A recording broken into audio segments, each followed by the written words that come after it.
नमस्कार विद्यार्थी मित्रांनो, मी शुभम विठ्ठलराव साखरे स्वागत करीत आहे आपल्या यूट्यूब चॅनलवर, ज्याचं नाव BMS मराठी। तर आजच्या व्हिडिओमध्ये आपण 0 to पासिंग पर्यंत पदार्थ विज्ञानाची स्ट्रॅटेजी पाहणार आहे।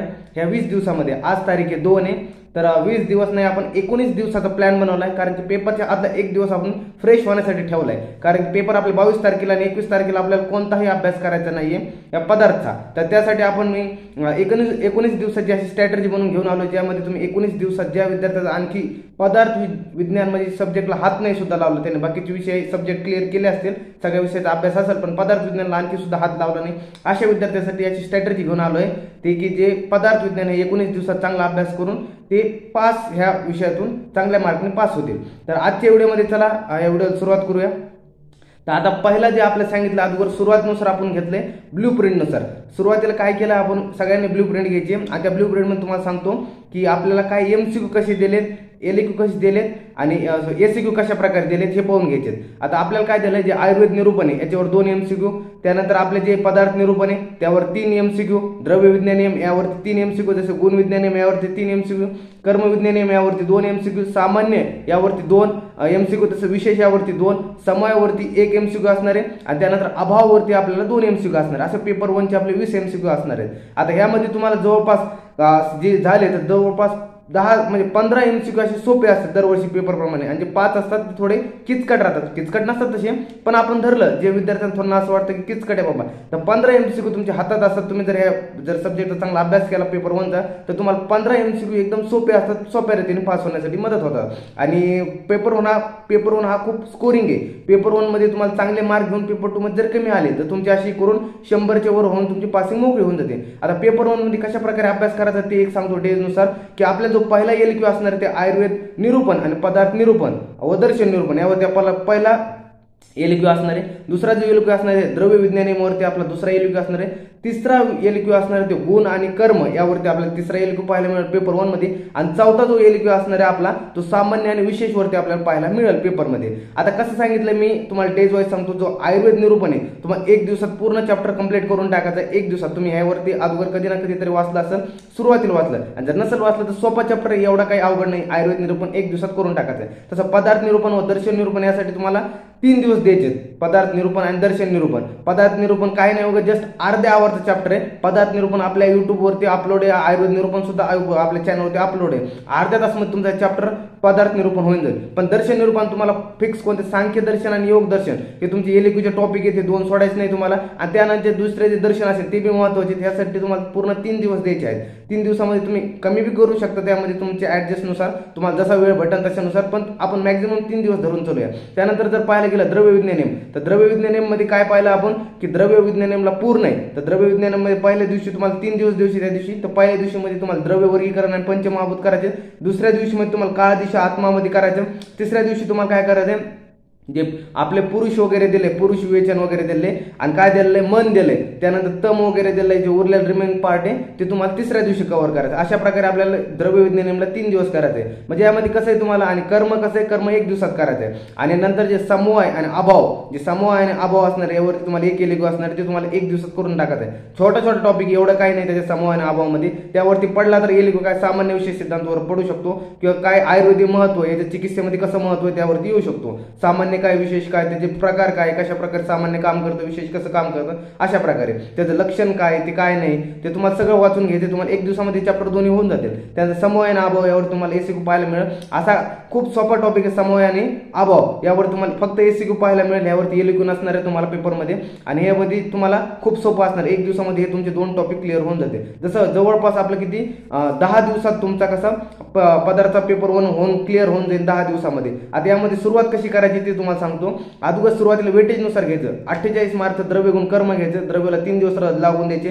त्या गुण 1 दिवसात करायचं। गुण मध्ये तुम्हाला कोणते गुरुवादी गुण आणि परादी गुण खूप महत्त्वाचे, LQ ला येण्याचे चान्सेस जास्त असतात। त्यानंतर SCQ जर पडला त्यामध्ये आध्यात्मिक वगैरे यामध्ये तुम्हाला विचारलं जाऊ शकतो गुणवरती, सार्थ गुण असे प्रकार तुम्हाला SCQ ला तुम्हाला विचारलं जाऊ शकतं। त्यानंतर पाहायला गेलं हे किती 3 आणि 4 दिवस, आणि कर्म 1 दिवसात तुम्हाला करून टाकायचं. कर्माचे तुम्हाला प्रकारे असणार आहे. कर्म तुम्हाला चांगल्या प्रकारे करायचं. जर गुणवर नाही पडला तर कर्मावर यावर्षी एलिक्यू पाहायला मिळू शकतो, कारण दरवर्षी गुणवर एलिक्यू पाहायला मिळतो. आणि ह्या वर्षी चान्सेस असू शकतात की कर्मावर एलिक्यू येईल. का कर्माचे प्रकार लिहा, कर्माचं आयुर्वेदिक महत्व लिहा, आणि कर्मावर यावरती एलिक्यू पाहायला मिळू शकतो जर गुणवर नाही पडला तर. अशा प्रकारे तुमचा 5 दिवसामध्ये 48 मार्क कव्हर होतात. त्यानंतर पुढे जर पाहायला गेलं वेटेजनुसार, मग याचे सामान्य विशेष, समूह अभाव 2 दिवसात तुमचं चॅप्टर क्लिअर होऊन जातं. 27 मार्क तुमच्या हातावर ग्रिप येते. त्यामध्ये सामान्य विशेष, समूह अभाव. सामान्य विशेष मध्ये एवढं काही नाही. सामान्य विशेष मध्ये काय सिद्धांतानुसार तुम्हाला कसा अभ्यास आहे, काय नाही, त्याचे लक्षण काय तुम्हाला समजून जाईल. समूह अभाव एका दिवसामध्ये होऊन जाते. खूप सोपा टॉपिक येते समूह आणि अभाव. त्यामुळे तुमचं लक्षण परिभाषा तुम्हाला आल्या पाहिजे सगळ्यांच्या, ते तुम्ही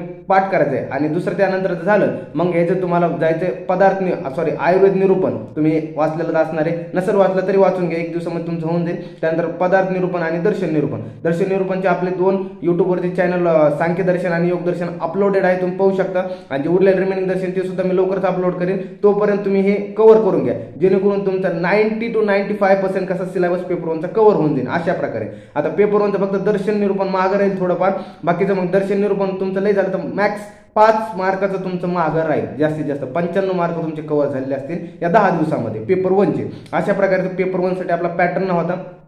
त्यानंतर जर पाहायला गेलं तर पेपर 2. आता पेपर 2 मध्ये कसं आहे, परीक्षावरती तुम्हाला काय होतं, तीन MCQ पाहायला मिळेल. तसंच आप्त उपदेश यावरती 3 MCQ, तसं प्रत्यक्ष यावरती 3 MCQ, त्यानंतर अनुमान यावरती 4 MCQ, तसं युक्ती यावरती 2 MCQ, त्यानंतर उपमान यावरती 2 MCQ, कार्यकारण सिद्धांत यावरती 3 MCQ. अशा प्रकारे 20 MCQचं आपलं पेपर 2चं आपल्याला डिस्ट्रीब्युशन दिलंय. आता यामध्ये पाहायचं कसं आपल्याला कशा प्रकारे करायचंय. आता हे बघा काय सांगितलं, प्रत्येक ब्लूप्रिंटनुसार परीक्षानं आप्त उपदेश यावरती आपल्याला पहिला एलिक्यू पाहायला मिळणार, परीक्षानं आप्त उपदेशावर. त्यानंतर दुसरा आपल्याला असणार आहे प्रत्यक्ष प्रमाण, यावर दुसरा एलिक्यू पाहायला मिळेल. तिसरा असेल अनुमान प्रमाण. अनुमान प्रमाणावर काय तिसरा एलिक्यू असेल. चौथा असेल आपला कार्यकारण सिद्धांत, यावरती आपल्याला जे चौथा एलिक्यू पाहायला मिळेल. आता कार्यकारण सिद्धांत मध्ये आपल्याला वाद पण येतात. सत्कार्यवाद, कार्याची कार्यापासून उत्पत्ती झाली, कारणाची कार्यापासून उत्पत्ती झाली.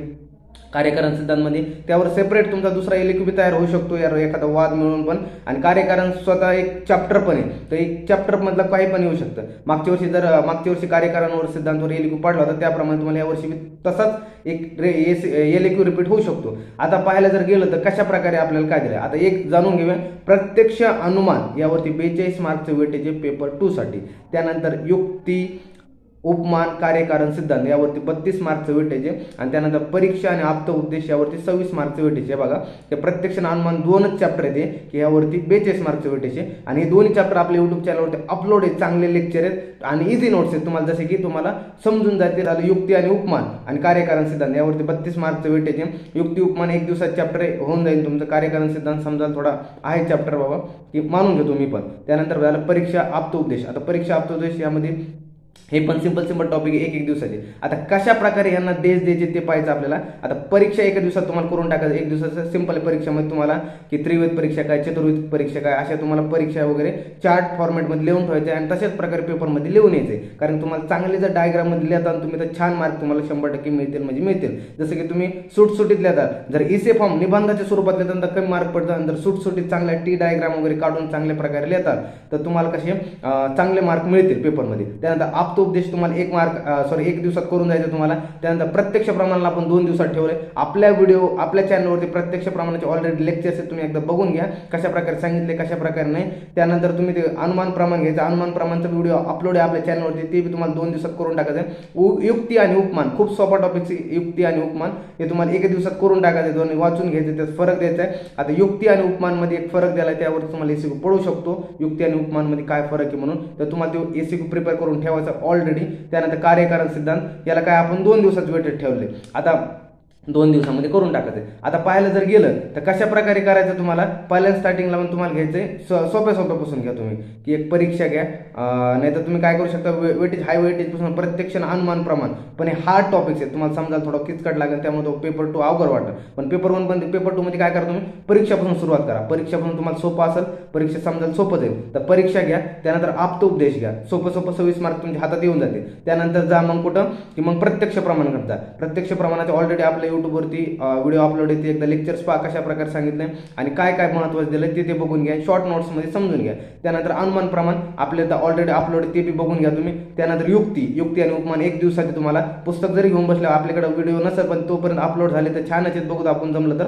आणि नाहीतर मग तुम्ही बुक्समधून पाहू शकता, एकदम इझी वेमध्ये दिलं आहे. त्यामुळे तुम्हाला जास्त महत्त्वाचं काय, या सगळ्यामध्ये तुम्हाला आयुर्वेदिक महत्त्व सगळ्यात जास्त महत्त्व आहे. सगळ्यांचं तुम्हाला छानपैकी आयुर्वेदिक महत्त्व करून ठेवायचं आहे. सगळ्या म्हणजे जेवढं आपलं पदार्थमध्ये प्रत्येक चॅप्टरचं आयुर्वेदिक महत्त्व तुम्हाला चांगल्या प्रकारे आलं पाहिजे.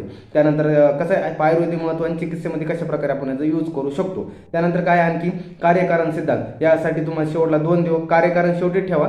जर अगोदरवरच्या प्रमाणे करत आले तर कार्यकारण सोपा चॅप्टर आहे आणि त्यामध्ये तुम्हाला कळून जाईल. तर अशा प्रकारे पेपर 2 ला आपण 9 दिवसाचं हे केलेलं आहे की 9 दिवसामध्ये आपण पेपर 1 होऊन जाईल. पेपर 1 ला 10 दिवसाचं आणि पेपर 2 ला 9 दिवसाचं आपण वेटेज ठेवलेलं आहे. आणि अशा प्रकारे तुमचं 19 दिवसामध्ये जवळपास काय पूर्ण सिलेबस कव्हर होतो.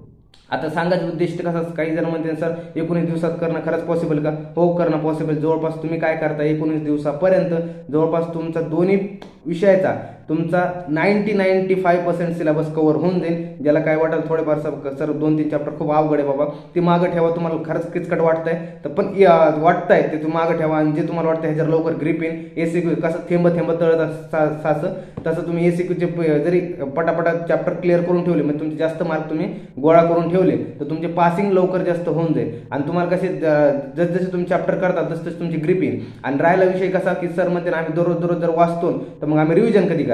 आता रिव्हिजनचं पण सांगतो, तुम्ही जर रिव्हिजन करायचे, आज द्रव्य वर्गीकरण पाहिले, आज द्रव्य वर्गीकरण पंचमहाभूत केले, उद्याच्याला तुम्ही काय केलं, काळ दिशा आत्मा केलं, तर लगेच काळ दिशा आत्मा सुरू करायच्या अगोदर तुम्हाला काय करायचं, काल जे तुम्ही वाचलं होतं म्हणजे द्रव्य वर्गीकरण पंचमहाभूत त्याला एक शॉर्ट रिव्हिजन मारून घ्यायची तुम्हाला आणि पुढे जायचं आणि डोळे बंद करायचे. तुम्हाला आठवतं का काय काय नाही आठवत ते तुम्हाला ध्यानात ठेवायचं आणि एक पेजवर लिहून घ्यायचे की आपल्याला हे आठवत नाही. लगेच दुसऱ्या दिवशी काळ दिशा आत्मा म्हणून करायचं, आत्मा वगैरे करायचं आणि त्या दिवशी मग तुम्हाला मग काय करायचं, मग जास्त ते ध्यानात ठेवायचे ते टॉपिक, तुम्ही कोणकोणते टॉपिक लिहिले आपल्याला लक्षात नाही. आणि त्यावरती मग तुम्हाला टाइम काढून जास्त आणखी एकदा रिव्हिजन मारायची झोपाच्या अगोदर, म्हणजे दिवसातून 2 वेळेस रिव्हिजन करून राहिले. आणि तुम्ही जर एवढी रिव्हिजन केली त्याला आणखी आठवड्यातून 1-2 वेळेस तर ते तुमचे मस्त डोक्यात एकदम असं छापून जाईल की तुम्हाला एक प्रकारे लक्षात येईल की आपण अशा प्रकारे वाचलेलं आहे म्हणून. आणि अशाच प्रकारे तुम्हाला जे आज काल वाचलं ते आज रिव्हिजन करायचं, असं आज जे वाचलं ते उद्या रिव्हिजन करायचं अशा प्रकारे. आणि तुम्हाला काय करायचं, जास्तीत जास्त वेळ काढायचा आहे. या दिवसामध्ये काय वसंत ऋतू, आता सध्या वसंत ऋतू सुरू झालेला आहे, यामध्ये तुम्हाला कफाचं प्राधान्य शरीरामध्ये दिसेल. तुम्हाला खूप आळस यायला लागेल, झोप यायला लागेल, यार नको आता बास झालं. पण आता तुम्हाला फक्त एवढेच 19-20 दिवस काय कष्ट करायचे. शेवटी झालंय तुमचं, आता आलेत पेपर छानपैकी. तुम्ही आता पेपर देणार आहे, छान होण्यात मग तुम्ही चांगले पेपर देऊन छान अभ्यास केलाय तुम्ही वर्षभर आणि छानपैकी तुम्ही पेपर तुम्हाला जाणार आहे. तर तुम्ही आता फक्त तुम्हाला 19 दिवस जेवढे कष्ट घ्यायचे तेवढे कष्ट तुम्ही घ्या आणखी. आणि अशा प्रकारे आपण पूर्ण हे होतं की आपलं काय कशा प्रकारे आपण पूर्ण 19 दिवसाचं पदार्थासाठी स्ट्रॅटर्जी असेल की 19 दिवसात आपण छानपैकी पदार्थ आणखी अभ्यास नाही केला, एवढ्या प्रकारे आपण अभ्यास करून चांगले मार्क घेऊन पास होऊ शकतो. तर आता काही विद्यार्थी खूप स्ट्रेस घेतात आणि आजारी वगैरे पडतात ह्या दिवसामध्ये, कारण की ह्या दिवसामध्ये त्यांना असं वाटतं की नाही यार काही जर झालं तर काय होईल काय नाही. मग ते काही पण म्हणजे अभ्यास सोडतात, दुसरा ओव्हरथिंक करायला लागतात आणि जास्त विचार करून मग आजारी वगैरे पडतात, खाण्यापिण्यावर ध्यान देत नाही. आणि मग त्यामुळे ते आजारी होऊन मग पेपर सीझनमध्ये त्यांना जो चांगला अभ्यास झाला असतो तो पण त्यांना चांगला अभ्यास होत नाही, पेपरमध्ये आजारी पडतात आणि मग वेगळंच काहीतरी होऊन बसतं. तर मग त्यापेक्षा तुम्ही आजारी ओव्हरथिंक करण्यापेक्षा काय करायचं, तुम्ही जेवढं जमेल तेवढा अभ्यास करा ना. ज्या दिवशी वाटतं नाही अभ्यास होत सोडून द्या, नाही वाटतं नाही रिलॅक्स राहा, खा प्या मजा करा, गाणे ऐका. पण तुम्हाला जर वाटायला लागलं की यार नाही, पण मग हे नाही का टेन्शन ना घेऊ, असं काही टेन्शन घेऊन की आता नाही झालं तर काय होणार, काय होत नसतं. आपल्या काही जीवाच्यावर काही सगळं नसतं. त्यामुळे तुम्ही चांगले तुमच्या हेल्थकडे काळजी द्या, हेल्थकडे लक्ष द्या. आणि हेल्थकडे लक्ष द्याल्यानंतर तुम्ही तुमचा चांगला आहार करा, म्हणजे काय चांगला म्हणजे तुम्ही आहार वगैरे घ्या, चांगलं व्यवस्थित झोप करा, चांगला अभ्यास करा आणि मागचं बी रिव्हिजन करीत राहा. फक्त टेन्शन वगैरे ओव्हरथिंक करू नका. यामध्ये काय होईल काय नाही, आता राहिले थोडे दिवस आहे आणि या दिवसामध्ये तुम्ही जे कष्ट घेतले तुम्हाला नक्की त्याचं फळ मिळेलच. अशा प्रकारे होता आपला पूर्ण व्हिडिओ. तर व्हिडिओ आवडला असेल तर चॅनल लाईक शेअर सबस्क्राईब करा, अभ्यास करा आणि असं व्यवस्थित तुमच्या आहारावर ध्यान ठेवा, निद्रेवर ध्यान ठेवा आणि असंच अभ्यासावरती ध्यान राहू द्या. आणि टेन्शन वगैरे काही घ्यायचं नाही, अभ्यास करत राहायचं आहे. जे होणार ते चांगलं देव आपलं चांगलंच करणार, एवढं ध्यानात ठेवायचं. चालतंय, भेटू नवीन व्हिडिओमध्ये, तोपर्यंत धन्यवाद.